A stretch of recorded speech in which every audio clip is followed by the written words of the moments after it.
Hey everyone, Pratima here. So Realme's latest entry in the lower mid-range segment is this guy, the Realme 9. Compared to its 5G variant, it brings an AMOLED display, a 108 megapixel camera, and a slightly less powerful processor. And since its launch here in Nepal a couple of weeks ago, one of our team members has been testing it alongside the Redmi Note 11S and the Poco X4 Pro, which are some of the best mid-range phones of 2022. So let's find out if the Realme 9 falls in the same category. Okay, so the most remarkable thing about this phone is definitely its design. I think this is the best looking budget smartphone in 2022 that I have seen so far. The Stargaze white variant that we have here has a ripple tie thing going on, and depending on how you're holding the phone, its back panel shimmers colorful rays, which looks pretty cool if you ask me. But let me clarify that this is still an entirely plastic-made phone, which interestingly works in its favor. That's because this plastic build helps Realme achieve a slim and lightweight design. And another thing that I've noticed is that its curved rear panel allows the phone to have slimmer frames and a more pocketable form factor. Furthermore, all the buttons here are well within reach. But I was quite disappointed to find that the Realme 9 only has a single downward firing speaker. It's really weird that Realme offered stereo speakers on the much cheaper Realme 9i and not this phone. However, I found its Super AMOLED screen to be slightly superior to similarly priced phones like the Redmi Note 11S when it comes to colors and details. That aside, its bezels are pretty slim too. You even get an optical in-display fingerprint scanner underneath, which is something that you don't see that often in other budget phones. And it works pretty well unless your fingers are wet or something. Just like the more expensive Realme 9 Pro, this fingerprint sensor even doubles as a heart rate monitor. Well, not the most accurate reading I've seen, but it's cool to even have this feature, I guess. By the way, this is also a 90Hz screen, but still I think Realme could have made it feel a bit smoother through software optimization, because there are instances like when switching between apps where the 90Hz refresh rate does not feel like 90Hz. It also supports adaptive refresh rate, but it does not work as intended. For example, Facebook runs at 60Hz in the auto select mode, although such apps are capable of running smoothly at 90Hz. This looks to be a software problem since Snapdragon 680 has handled 90Hz quite well in our experience with the Redmi Note 11S and the Moto G52.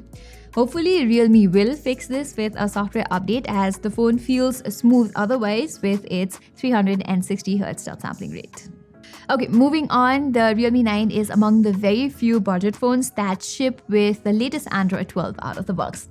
Then again, the company has not committed to any kind of upgrade roadmap, so there's that. And as expected, Realme's custom Android skin is loaded with a few bloatware apps, some of which can annoy you with notifications. Thankfully, most of them can be uninstalled, and on our test, we haven't come across any major software bug in day-to-day usage so far. Alright, let's talk cameras now. The Realme 9 is the world's first phone to feature Samsung's new 108 megapixel ISOCELL HM6 sensor. Therefore, it is also a feature that Realme has used to create hype around the phone, but how does it perform in real-life usage then? As you can see in these images, photos from the Realme 9 have quite saturated colors. That's typical of a Realme phone, if you ask me. It's more evident when you place them side by side with other 108 megapixel camera phones like the Redmi Note 11S. In this instance, the punchy colors work quite well in favor of Realme 9, as its photos usually look more pleasing to the eyes. Okay, when it comes to portraits, there is not a clear winner here. Realme 9's shots have a reddish tint, whereas subjects look almost lifeless from the Redmi Note 11S. On the other hand, neither of them can take good enough selfies to set one as your profile picture. There is a lot of smoothing going on the Realme 9, whereas the Redmi Note 11S tends to add artificial details somehow. As for regular nighttime images, they're not any better. However, the 108 megapixel sensor on this phone does work its magic under night mode, which delivers noticeably better exposure, details, and colors. Getting to videos, you can only record at 1080p 30fps from both the front and rear camera from these phones. And as you can see here, they suffer from poor stabilization and color reproduction. All in all, Realme 9's camera setup is pretty decent for the price, especially for photos. Then again, I guess not everyone's gonna like its over-the-top color processing.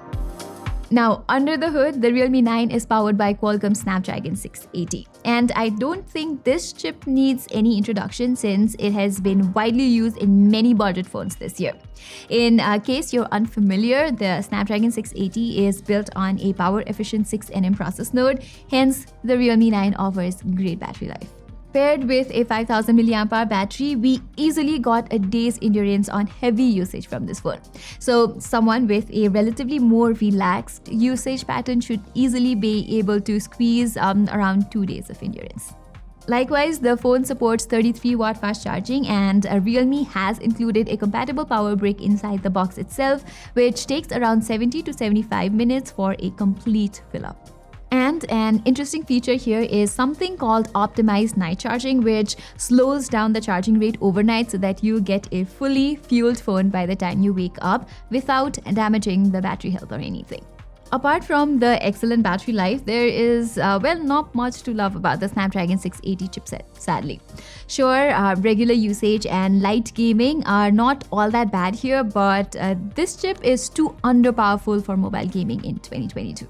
For instance, you will be disappointed with how the phone handles popular modern titles like PUBG, as the phone maxes out at just smooth graphics and high frame rates, which means 30 FPS gameplay and nothing more.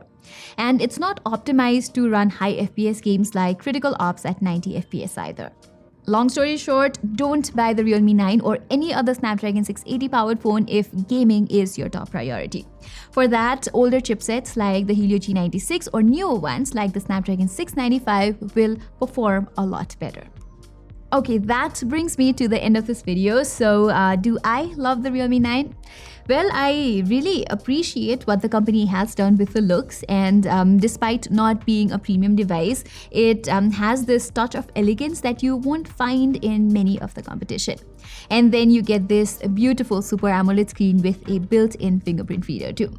However, if you don't care about the aesthetics, the Poco X4 Pro still remains my favorite all-rounder phone in its class. It offers a much better 120Hz refresh rate display, it offers stereo speakers, superior performance, 5G support, and better cameras. All of that for just 10% more cost. So guys, that was all for my full review of the Realme 9. Do let me know in the comments if you would go for a design-focused smartphone like this one, or would you add some money like I suggested and get the Poco X4 Pro instead, or if you have any other smartphone in mind that you would get at this price range. Do let me know in the comments below. Till then, I'm Pratima, and thank you so much for watching.